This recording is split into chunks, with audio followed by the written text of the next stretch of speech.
पाकिस्तान से हमारी गवर्नमेंट ने कहा है कि जी हम फौज भेजेंगे वहां पे फलस्तीन में, और वो जाके इजराइल के जो लोग हैं उनके साथ लड़ेंगे, और हम फलस्तीन को बचाएंगे, और हम ये कर देंगे और हम वो करेंगे। आपको पता है ना, हमारे यहाँ फेंकने की आदत है तो वो कुछ ज्यादा ही है, और हम जी भर के फेंकते हैं। हम फेंकते हुए सोचते भी नहीं कि हम कर क्या रहे। तो इन तमाम ममालिक की फौज जो है तकरीबन 50 लाख के करीब फौज बनती है। आप इसराइल की फौज की तादाद देखें तो एक्टिव मिलिट्री पर्सनल 169,500 है और रिजर्व मिलिट्री पर्सनल 4.5 लाख के करीब है, यानी 5 से 6 लाख हो गए।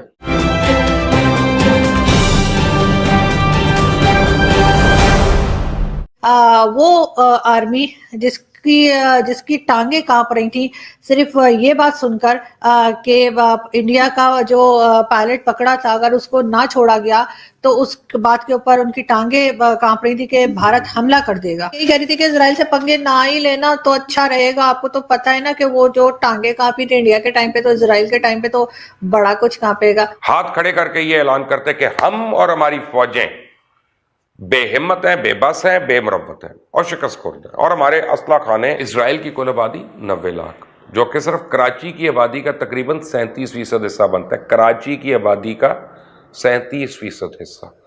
इनके पड़ोसी ममालिक की कुल आबादी 11 करोड़ 76 लाख। इसराइल की कुल आबादी अपने मुस्लिम पड़ोसियों का सिर्फ 7% है, 7%। आसान अल्फाज में यूं कह लें कि अगर इसराइल के पड़ोसी ममालिक को देखें तो 100 मुसलमानों के मुकाबले में सिर्फ 7 इसराइली हैं। इसके बावजूद हम मुसलमान सिर्फ बददुआओं से काम चलाने की कोशिश कर रहे हैं। तो कश्मीर में 370 एब्रोगेट हो गया, 35A आ गया। कोई मुसलमान मुल्क है जिसने उसको कंडेम किया? कोई है जिसने कहा कि हम कश्मीरियों की मदद के लिए अपनी फौज भेजते हैं, या हमने जो इतनी 29 मुसलमान मुल्कों की फौज बनाई हुई है सऊदी अरेबिया में, हम उसको भेजते हैं वहां पे? फेस द रियलिटीज, यही हमारी असलियत है। ये तो शुक्र है कि 1947 में व्हाट्सएप और फेसबुक नहीं था, वरना हम सिर्फ घर बैठ के मैसेज करते कि इस मैसेज को इतना आगे बढ़ाए कि अंग्रेज हमें आजाद करने पे मजबूर हो जाए। अरे बाबा, इस तरह थोड़ी आजादी मिलती है। वो इतने से लोग हैं, मुट्ठी बराबर लोग हैं, लेकिन हैं तो इकट्ठे। हम तो सारे इतने लोग हैं, 2 बिलियन की आबादी है। हम अगर आज सिर्फ 4 प्रोडक्ट्स का बॉयकॉट कर दें उम्मत मुस्लिमा में, तो बड़ी बड़ी कंपनियां बैंकरप्ट हो जाएं, लेकिन हमारे हुक्मरानों के पास वो हौसला ही नहीं। फलस्तीन और इजराइल का जो है वो उसके लिए कहा जा रहा है। मैंने पहले भी आपको वीडियो में बताया था कि कह रहे हैं कि जी सारी यहूदियों के प्रोडक्ट बंद कर दो। उसमें जैसे मैं आपको दिखाऊं, उन्होंने कहा कि जी कोका कोला भी ना पिए, और इसी तरह से और दूसरी चीजें भी जो है उनकी, चाहे पेप्सी हो, चाहे मैकडोनल्ड हो, चाहे कॉस्मेटिक्स हो, सब पे बैन लगा दिया जाए। तो पहली बात तो ये कि हम तो ऐसा करेंगे नहीं, क्योंकि यहाँ पे जो लोग रहते हैं हमारे यहाँ, यानी जो पाकिस्तान में जो रहते हैं लोग, वो तो मुझे नहीं लगता कि इस तरह की जो है वो उनको डिक्टेशन कहा जाए। हमारे यहाँ तो अगर डॉक्टर मना कर देना कि आपने जी कोक नहीं पीनी और पेप्सी नहीं पीनी, हम उनकी नहीं सुनते, तो हमने भला ये जो मुल्ला माफिया है, हमने इनकी क्या सुननी है जो कह रहे हैं कि जी बाइकआउट कर दो, और उनके कहने पे तो हम घंटा छोड़ने लगे हैं कोक को। और मुझे तो वैसे ही बड़ी पसंद है, मैं तो आज लेके बैठी हूँ। इतनी गर्मी हो रही है, मैं आप लोगों को क्या बताऊं यहाँ पे। और बहुत से लोग अब मुझे कहेंगे कि जी मैं वाइन ग्लास में कोक क्यों पी रही हूँ। तो जी मुझे वाइन ग्लासेस बहुत पसंद है, और मेरे जो दोस्त और रिलेटिव्स कभी उनको मुझे कोई गिफ्ट देना होता है तो मुझे वाइन ग्लासेस ही देते हैं। और बात है, मैंने वाइन आज तक नहीं पी, लेकिन वाइन ग्लासेस मुझे बहुत पसंद है। ये कहा जाएगा। वैसे लोग ये भी कह रहे हैं कि अगर कुछ कर नहीं सकते फलस्तीन के लिए, तो कम से कम ये तो कर ही सकते हैं ना खान साहब, कि वो जो उनके मिनिस्टर ने बताया था कि इन्होंने जो पाव के एटम बम्स बनाए हैं, कम से कम वो पाव के एटम बम ही ये जो है दे दें फलस्तीन वालों को, ताकि उनकी कुछ तो मदद हो जाए। लेकिन साथ ही कुछ लोग ये भी कह रहे हैं, कुछ न्यूज इस तरह की भी आ रही थी कि जी पाकिस्तान से हमारी गवर्नमेंट ने कहा है कि जी हम फौज भेजेंगे वहां पे फलस्तीन में, और वो जाकर इजराइल के जो लोग हैं उनके साथ लड़ेंगे, और हम फलस्तीन को बचाएंगे, और हम ये कर देंगे और हम वो करेंगे। आपको पता है ना, हमारे यहाँ फेंकने की आदत है तो वो कुछ ज्यादा ही है, और हम जी भर के फेंकते हैं। हम फेंकते हुए सोचते भी नहीं कि हम कर क्या रहे।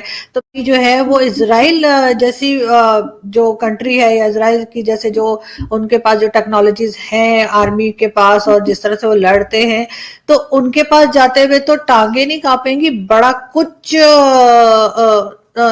निकल जाएगा बोलते हैं, ऐसा बोलते हैं नहीं। अच्छा, नहीं ऐसा नहीं बोलते, ऐसा कुछ निकल नहीं जाएगा उनका, लेकिन ये कि वो लेकिन खैर, लेकिन मैं यही कह रही थी कि इजराइल से पंगे ना ही लेना तो अच्छा रहेगा। आपको तो पता है ना कि वो जो टांगे कांपी थी इंडिया के टाइम पे, तो इजराइल के टाइम पे तो बड़ा। अपने अतीत से मौजूद इतिहास तक यहूदियों को हमेशा अपने वजूद की लड़ाई लड़नी पड़ी है। वजूद की इस लड़ाई को लड़ते हुए वो युद्ध और युद्ध जैसे स्थितियों का सामना करने के आदी हो गए हैं। उनकी रोजमर्रा की जिंदगी में कोई असर नहीं पड़ता है।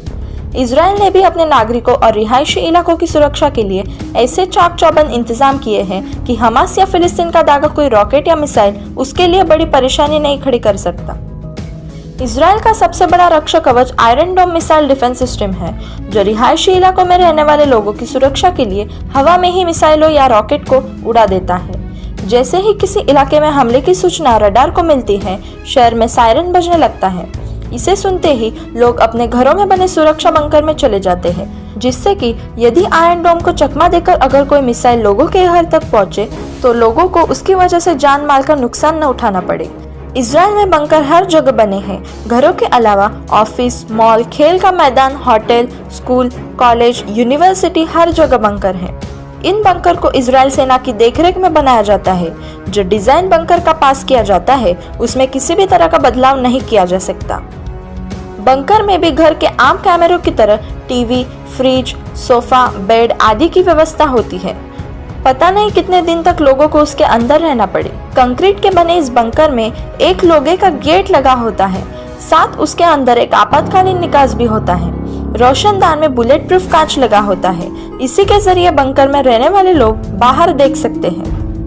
इसके अलावा बंकर के अंदर केमिकल वॉरफायर से जुड़ी चीजें भी होती है। इसमें बच्चों और बड़ों के लिए गैस मास्क रखे होते हैं। जो सामना बंकर में रखे जाने का निर्देश होता है वो लोगों को वहां रखना होता है। सड़कों पर और इमारतों में बंकरों की स्थिति के बारे में संकेत होते हैं। अब तो ऐप के जरिए पब्लिक बंकर का पता लगाया जा सकता है। सायरन सुनते ही बच्चे से लेकर बड़े बुजुर्ग हर कोई बंकर की ओर भागना शुरू कर देते हैं। आपात स्थिति में किसी भी घर के बंकर में कोई भी व्यक्ति जा सकता है। सायरन के बंद होने के 15 मिनट बाद तक सभी को यही रहना होता है। इस तरह के कड़े अनुशासन के बल पर इजराइल अपने नागरिकों को सुरक्षा दे पाता है। इसमें जो कांच लगाया जाता है वो भी बुलेट प्रूफ होता है, जो लोगों को बम, रॉकेट और केमिकल वेपन के हमले से बचाता है। इन कैमरों में स्पेशल वेंटिलेशन की व्यवस्था होती है, जिसमें अलग फिल्टर भी लगे होते हैं। अपार्टमेंट्स में ऐसे सुरक्षा बंकर 1992 के बाद बनाए जाने लगे। 30 से 40 साल पहले घरों में 4 मीटर नीचे बंकर बनाया जाता था, जिसकी दीवारें कंक्रीट की और दरवाजे लोहे के होते थे। उसका अंदर लाइट और वेंटिलेशन की भी व्यवस्था होती थी। इसके अलावा ऐसा पेंट दीवारों के अंधेरे में पहचानने के लिए लगाया जाता था, जो चमकता था। ऐसे में अंधेरे में भी कैमरा में लोगों को परेशानी नहीं होती थी। दोस्तों, ऐसे ही वीडियो देखने के लिए चैनल को लाइक एंड सब्सक्राइब जरूर कीजिए।